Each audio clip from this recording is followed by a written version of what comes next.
Chairman Tehreek Insaf Imran Khan के Toshakhana case में नाकाबिले जमानत वारंट गिरफ्तारी जारी हो गए हैं। यहाँ पर सूरत हाल सियासी तौर पर क्या बन सकती है, अपने तजियाकारों से उनकी राय जानेंगे। इसका सियासी फायदा किसको होगा, सवाल ये है। सलीम साफी साहब, आपकी क्या राय है? देखिए, ये सियासी फायदा तो एक ऐसी चीज़ है कि जो कई फरीकों के रवैये पे फिर मुनहसर होता है। एक तो ये है कि जो जेल चला जाता है या जिसको सज़ा होती है तो उसके रवैये का भी उस पर इन्हिसार होता है नताइज का। दूसरा, उसके मुखालिफिन जो सियासत में होते हैं उनके किरदार पे भी उसका इन्हिसार होता है।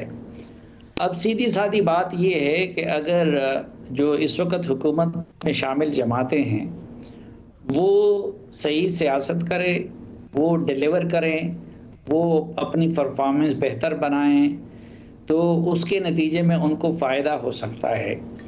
लेकिन अगर इस हुकूमत में शामिल लोगों का ये रवैया रहा, मुख्तलिफ पार्टियां आपस में वजारतों, सरकारी अफसरान और इसकी तकरीरों के लिए लड़ रहे हैं और हुकूमत में शामिल हर जमात वो हल में मज़ीद में लगी हुई है और बहुत सारे जो इमरान खान के हैंडलिंग के मामलात हैं वो उन्होंने बिल्कुल अपने बजाय किसी और की जिम्मेदारी करार दे दी है।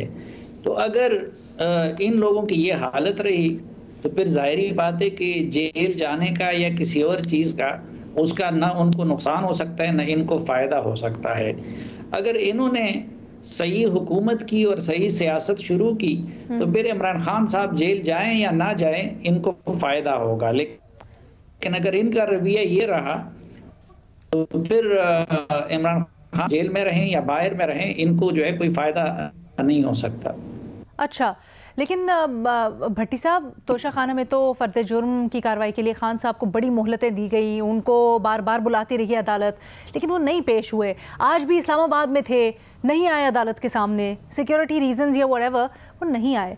तो अगर इस तरह से इस रवैये के साथ अब अदालत के पास कोई ऑप्शन नहीं रहा तो क्या आपको लगता है कि ये उनके लिए सियासी तौर पर फ़ायदेमंद हो सकता है या ये ठीक है, नेचुरल है?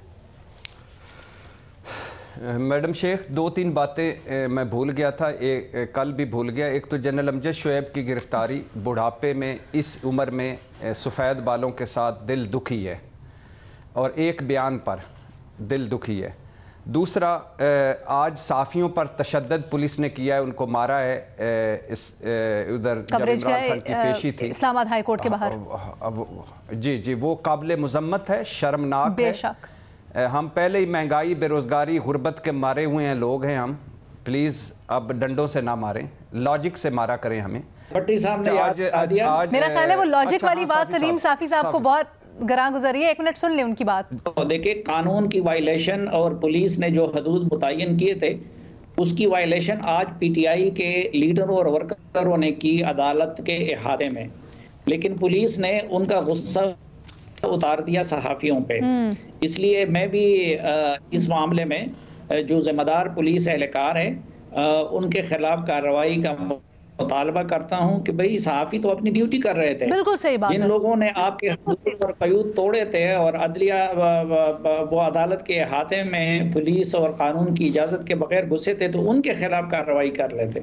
सर, साइड पे हटाना भी है तो उसका एक तरीका होता है, आप साइड पे आराम से करें, उन्हें मारने पीटने की क्या ज़रूरत है, ये तो किसी तरह से एक्सेप्टेबल नहीं है। लेकिन आप कार्रवाई की जो बात कर रहे थे ना, राना सनाउल्लाह साहब ने आज प्रेस कॉन्फ्रेंस किया और उन्होंने कहा है कि जी खान साहब के खिलाफ इसी सारे मामले के ऊपर दहशतगर्दी का मुकदमा भी दर्ज कर सकते हैं। ऐलान तो कर दिया, अब देखिए आगे क्या होता है। साहब, भट्टी साहब, अपना पॉइंट भी मुकम्मल कीजिएगा। और ये वाकई में ये क्या रिवायत बन गई है, अदालत पेशी पे आते हैं तो सारे कारकुनान का जमघट्टा जमा कर लेते हैं और फिर कहते हैं सिक्योरिटी रीज़न। सर, सिक्योरिटी के तो खुद नहीं है लोग क्रिएट कर रहे रिस्क। मैडम शेख, इस पर तो मुबारकबाद दें पहले हुकूमत को कि उन्होंने एक और दहशतगर्दी का मुकदमा तैयार करके रखा है। ज़रूर करें। इमरान खान ने तकरीर में कहा था कि मुझ पर 70 मुकदमे हैं, लेकिन बाकी मैंने जब गिने तो 36 के करीब थे, बाकी भी जब गिन लूँगा तो पूरे कर लूँगा। आज 4 अदालतों में उनकी पेशी थी, एक दिन था 4 अदालतें। ममनुआ funding case, Toshakhana reference, election commission फैसले के बाद इज्तिजाज जो किया उस पर दहशतगर्दी और इक़दाम कत्ल केस बैंकिंग कोर्ट में पेशी थी, थाना संगजानी मुकदमा में इंसदाद दहशतगर्दी अदालत में पेशी थी, मुख्तसर कीजिएगा तोशाखाना फौजदारी क्रिमिनल केस में पेशी थी, तोशाखाना इhtजाज केस में पेशी थी। और अब भी अगर इमरान खान लाडला है तो मतलब यही, अगर लाडलापन है तो फिर दुआ यही की जा सकती है कि उन सबको ऐसे ही लाडला बनाया जाए जैसे इमरान खान है। दूसरी बात मैडम शेख के 40 अरब जाली अकाउंट्स मनी लॉन्ड्रिंग केस पता नहीं कहाँ गया, नैब तरमीम के बाद 1100 अरब वाले कहाँ गए, टीटी स्कैंडल कहाँ गया, जरदारी साहब, नवाज शरीफ, गिलानी साहब पर भी एक तोशा खाना था, पता नहीं कहाँ गया, एवन फीड अल अजीजिया, रमजान शुगर मिल और चौधरी शुगर मिल छोड़ दीजिए। अब आ जाइए इस पे, अगर इमरान खान जमानत नहीं करवाते, अगर उनकी आगे भी जाके जमानत मुस्तरद हो जाती है और अगर इमरान खान गिरफ्तार हो जाते हैं तो डेफिनेटली उनको फ़ायदा होगा। और जहां दूसरों की ख्वाहिशें पूरी होंगी वहां उनको फ़ायदा भी होगा, वहां उनको फ़ायदा होगा। न्याजी साहब, क्या ये महज इत्तेफाक है कि एक दिन पहले मरीम नवाज साहिबा बात करती हैं कि तराजू के दोनों पलड़े बराबर होंगे और अगले दिन गो कि ठीक है काफ़ी मोहलतें दी जा रही थी, लेकिन अगले दिन गिरफ्तारी का नाकाबिले वारंट गिरफ्तारी आ जाते हैं, नाकाबिले ज़मानत? मेरा ख्याल है जी, मेरा ख्याल बड़े लकी है, काश इसको साफ पानी में बुलाया जाता और आशियाना स्कीम में जेल में डाल दिया जाता। ये हुआ कि आपने बुलाया कि आप सिर्फ आके हमें बताएं, क्वेश्चन आंसर करें और फिर आप कहें कि ये अंदर इसको लॉकअप में डाल दें। फिर दूसरी बात यह है कि हकीकत यह है कि हम कितने टस्से और क्या होता है मगरमच्छ के आंसू बहाते रहे हैं। नवाज शरीफ साहब ने 98 में सुप्रीम कोर्ट में हमला कर दिया, वो फुटेज भी निकाल लें और आज इमरान खान साहब का जो जलगार थी जुडिशियल कॉम्प्लेक्स में वो भी निकलवा लें। वो क्या हुआ था वहां पे? क्या वो चीफ जस्टिस सजाद अली शाह साहब को पैर घसीट के लाए थे, कमरे में घुस गए थे? नहीं, चीफ जस्टिस मुकदमे की समाप्त कर रहे थे, बताया जी कि क्राउड जो है गेट जो है क्रॉस करके दीवार टॉप के अंदर आ गया, कोर्ट के चैम्बर में चले गए, मुकदमा डिसमिस। उन्हें सजाएं भी भुगती सबने, और बड़े बड़े अहम तारिक अजीज हो गया, वो अख्तर रसूल हो गया, और 4-5 बड़े नामी ग्रामी लोग थे जिन्होंने सजा भुगती। इन्होंने जो हशर की आज के आज ये रोक लिया जाता कि अगर 1 बजे रात को सुप्रीम कोर्ट जस्टिस लाहौर में जब हमजा शहबाज शरीफ इलेक्ट हुए थे तो ना खोलते, तभी वो शीशे तोड़ के अंदर गए थे। किसी की टच से बात नहीं हुई। उन्होंने कहा जी डी चौक का बयान जो है उन तक पहुंचा नहीं होगा। देखें यहाँ पे नफा नुकसान की बात नहीं है। इमरान खान साहब 36 मुकदमे में 200, उनको इंसाफ मिलना चाहिए। बेशर्मी होगी कि उनको इंसाफ ना दे, लेकिन ये भी बेशर्मी है कि ये कहे कि जी मैं मुकदमात का सामना नहीं करना चाहता हूँ।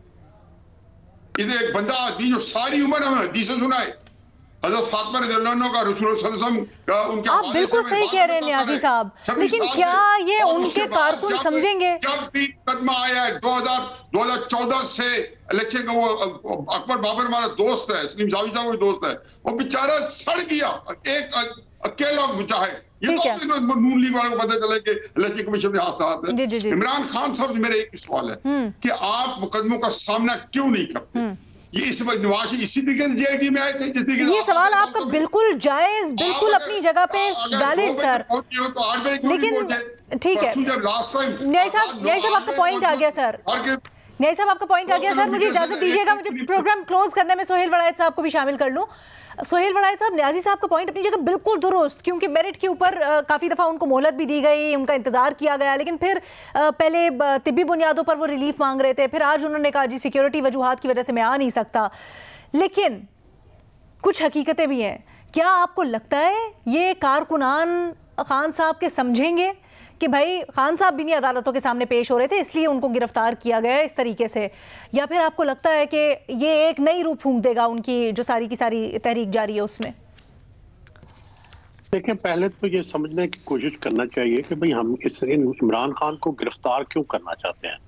असल में जो गिरफ्तार करना चाहते हैं जो तबकात, उनका ख्याल है कि इमरान खान को एक तो नाअहल करार दिया जाए, दूसरा उनको गिरफ्तार किया जाए, ताकि उनके लोगों को ये मैसेज जाए कि इमरान खान अगले इलेक्शन में के लिए अहल नहीं होंगे, और एक वहाँ पर यूँ समझिए कि हौसला शिकनी की जाए पीटीआई के होल्डर इंसाफ के वोटर्स के अंदर। दूसरी तरफ होता यह है कि थर्ड वर्ल्ड के अंदर जब भी आप गिरफ्तार करते हैं तो उससे दरअसल उसको फायदा होता है लीडर को। तो इमरान खान को देखना यह है कि अब कौन सी एफर्ट ज्यादा कामयाब होती है, वो एफर्ट जिसमें इमरान को नायल करना और इमरान को गिरफ्तार करके डिमोरलाइज करना है उसके वोटर को, ये एफर्ट कामयाब होती है, या वो एफर्ट कामयाब होती है कि उनको गिरफ्तार करते हैं। आपका अंदाजा क्या है, कौन सी एफर्ट कामयाब होगी? तो ये आपका अंदाजा क्या है सर? मेरा ये ख्याल है कि किसी को गिरफ्तार करके उसको डिमोरलाइज करना मुश्किल होता है। मेरा ख्याल है कि इससे इमरान की पॉपुलैरिटी बढ़ेगी। और सर मुख्तसरन ये भी कह दीजिएगा कि आपको ये इत्तेफाक लगता है कि मरियम साहिबा एक दिन पहले ऐलान करती हैं और उसके बाद अगले दिन नहीं, ये तो सबको पता चल रहा है ना कि उनके मुकदमा किस स्टेज पे है, तो इसलिए इस पर तबसरे तो हो रहे हैं। ठीक है, लेकिन आप हतमी तौर पे कुछ नहीं कहना चाहते इस बारे में, बट आपको ये लगता है कि सियासी फ़ायदा इमरान खान को होगा